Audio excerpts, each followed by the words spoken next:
Estimados estudiantes, sean bienvenidos a una nueva clase. En esta oportunidad hablaremos acerca de las medidas de ahorro de energía en sistemas de bombeo. La particularidad de este sistema es que nosotros en la industria generalmente tenemos la necesidad de desplazar un fluido generalmente entre un punto que tiene una menor altura hacia otro punto que tiene una mayor altura. Ya sabemos nosotros que por efecto de la gravedad no podemos desplazar este fluido de forma natural al punto A, del punto A hacia el punto B, sin invertir energía en el mismo proceso. Por ende, el sistema de bombeo busca transportar un fluido hasta el punto de consumo, ya sea que se requiera para un proceso, se requiera para almacenarse o probablemente se necesite evacuar el mismo. Lo fundamental es que el fluido debe vencer una determinada altura geométrica e incluso las pérdidas por rozamiento que existen en todo el sistema de tuberías. Entonces, de los elementos principales reconocemos que entre los puntos A y B que nosotros necesitamos desplazar el fluido, necesitamos primero un sistema para el transporte de la tubería, del agua, y el otro sistema que es el encargado de impulsar el agua. En este caso, nosotros tenemos acá una bomba, ¿verdad? Que es un dispositivo que transforma la energía eléctrica en energía de fluido. Veamos cada una de las partes a continuación. El primer componente principal que nosotros tenemos que analizar en un sistema de bombeo es el circuito hidráulico. El circuito hidráulico es la tubería por la cual circula el fluido, que se caracteriza por su longitud, diámetro y rugosidades del entramado de tuberías. Entonces, nosotros reconocemos a partir de este esquema, por ejemplo, que tenemos las longitudes de cada uno de los tramos de tubería, así como lo observamos en la figura, y también tenemos nuestros respectivos diámetros. Acorde a la necesidad, nosotros vamos a tener diámetros mayores o menores en función del tipo de fluido que transportemos y de la energía necesaria que se requiere para transportarse. Además, el enunciado de la diapositiva hace referencia a que también necesitamos la rugosidad, porque no es lo mismo transportar un fluido en tubería de PVC, transportarla en acero, transportarla en plástico o en otro tipo de materiales que se adecúen a nuestras necesidades. Entonces, la tubería, tanto en su longitud como en su diámetro, nos afecta en cuanto al consumo energético que se requiere para poder llevar el fluido de un punto A hacia un punto B cualquiera. El siguiente elemento es el equipo de bombeo como tal. Prácticamente es el corazón del sistema porque impulsa un determinado caudal de fluido. Recordemos por definición que el caudal es un flujo volumétrico partido por unidad de tiempo. Entonces esto nosotros lo representamos con la letra Q. Entonces el equipo de bombeo le confiere energía necesaria para vencer la altura geométrica y las pérdidas de carga. Las pérdidas de carga prácticamente consisten en la fricción que el fluido tiene al moverse a través de la tubería.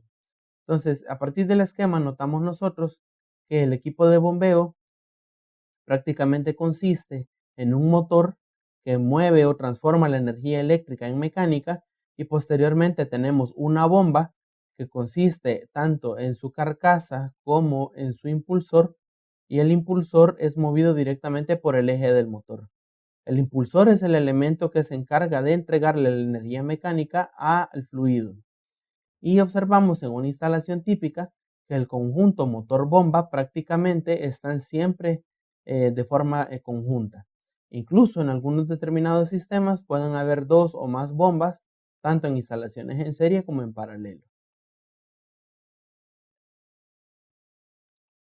Al final, cuando nosotros caracterizamos o más bien graficamos en un mismo sistema de altura caudal, graficamos las curvas de comportamiento tanto de la bomba como de la curva característica del fluido, nosotros obtenemos el siguiente diagrama en HQ. Observamos nosotros que las curvas características de las bombas prácticamente notamos que las bombas entregan buena altura o las buenas pérdidas que pueden soportar a bajos caudales. Sin embargo, llega un punto en el que por más caudal que nosotros requeramos, la altura prácticamente se nos viene hacia abajo, es decir, la bomba no es capaz de entregar tanta altura a altos caudales. Y si observamos la curva característica del fluido, tiene un comportamiento muy similar a una parabólica. Es decir, si nosotros duplicamos, por ejemplo, el caudal, puede ser que en este caso la altura se nos duplique, se nos cuadruplique por el hecho de que tienen una relación cuadrática.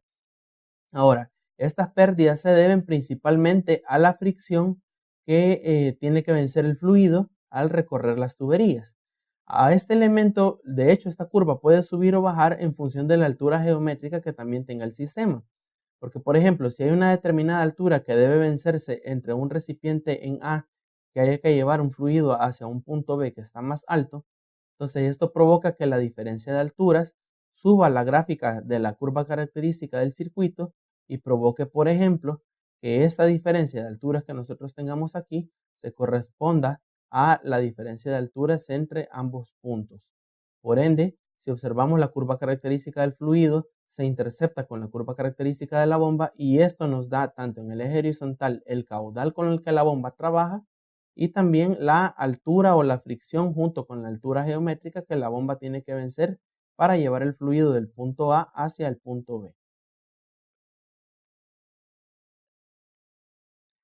Ahora bien, reconocemos a partir del principio de funcionamiento que el consumo de energía prácticamente se compone de tres áreas.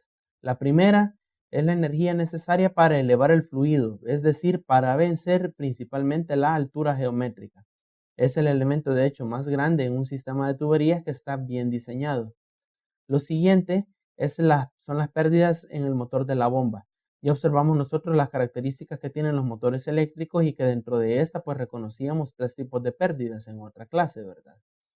Y la otra pérdida que nosotros podemos tener, el otro consumo de energía que tiene el sistema de bombeo, es la requerida para vencer las pérdidas de carga en el circuito hidráulico. Este elemento llega a ser pequeño si nosotros tenemos bien diseñado el sistema de bombeo o si las características de trabajo de todo el sistema no cambian con el tiempo.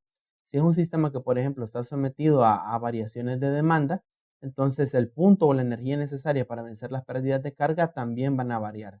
De hecho, es lo que perjudica prácticamente los valores de eficiencia que el sistema puede alcanzar. Los principios que observamos en la diapositiva anterior podemos observarlos en la siguiente gráfica. Recordemos que la curva de la bomba tiene un comportamiento parabólico con abertura hacia abajo, dentro de la cual observamos que los valores de carga son bastante altos o los valores de altura son bastante altos con respecto a bajos valores de caudal. Conforme nosotros demandamos más caudal a la bomba, observamos que ella es capaz de entregar menos altura. Entonces, esta curva prácticamente caracteriza la eficiencia del sistema motor bomba, que prácticamente se caen en la categoría de las pérdidas que nosotros tenemos tanto en el motor como del propio funcionamiento de la bomba. Ahora, de las otras dos categorías que no hemos platicado todavía, son las referidas al primero, la energía necesaria para vencer la altura geométrica entre los puntos A y B, que en la gráfica está ilustrado como la cabeza de elevación. Generalmente cabeza viene del nombre head en inglés, con el cual se representa la diferencia de alturas que un sistema tiene. Entonces, esta primera elevación es algo que la bomba tiene que vencer y prácticamente es igual a la diferencia de alturas con respecto a un nivel de referencia de los puntos de inicio y de llegada de nuestro fluido. La tercera inversión de energía que la bomba tiene que hacer es la referida a la curva característica del sistema. Esta curva prácticamente es la que comentábamos que depende del sistema de tuberías. Si la tubería, por ejemplo, es más delgada, puede provocar mayor cambio en la carga del sistema y puede provocar que se demande más energía. O incluso, supónganse que dentro del circuito nosotros tenemos entre un punto A, tenemos una bomba instalada que va a llevar un fluido hacia un punto B y nosotros, por ejemplo, deseamos regular el caudal instalando una válvula, entonces aquí podemos tener un problema, porque si incluso cerramos nosotros la válvula, podemos provocar que las pérdidas en el sistema sean mayores y por ende esto desplaza la curva hacia la izquierda, interceptando la curva de la bomba un poco en el punto B. A partir de esto, nosotros observamos que obviamente la demanda de carga en el motor prácticamente es mayor, ha subido, y el caudal que nos entrega es menor. Si observamos, el caudal se disminuye y logramos nuestro objetivo instalando una válvula. Sin embargo, aumentamos mucho la carga del sistema y puede ser que la eficiencia de nuestro sistema prácticamente se nos venga hacia abajo. Si observamos la curva de eficiencia de la bomba, nosotros la tenemos en un punto óptimo de diseño, que en este caso está representado con la letra A, pero si nosotros, por ejemplo, colocamos una válvula y desplazamos el punto de operación hacia la izquierda, la eficiencia disminuye en un valor que en la gráfica es bastante apreciable. Esto, claro, va a estar en función de las curvas características que el fabricante nos entregue del sistema motor bomba. Bien, esto es todo por el momento. Nos quedamos con esta primera parte y te invito a que continúes adelante. Hasta la próxima.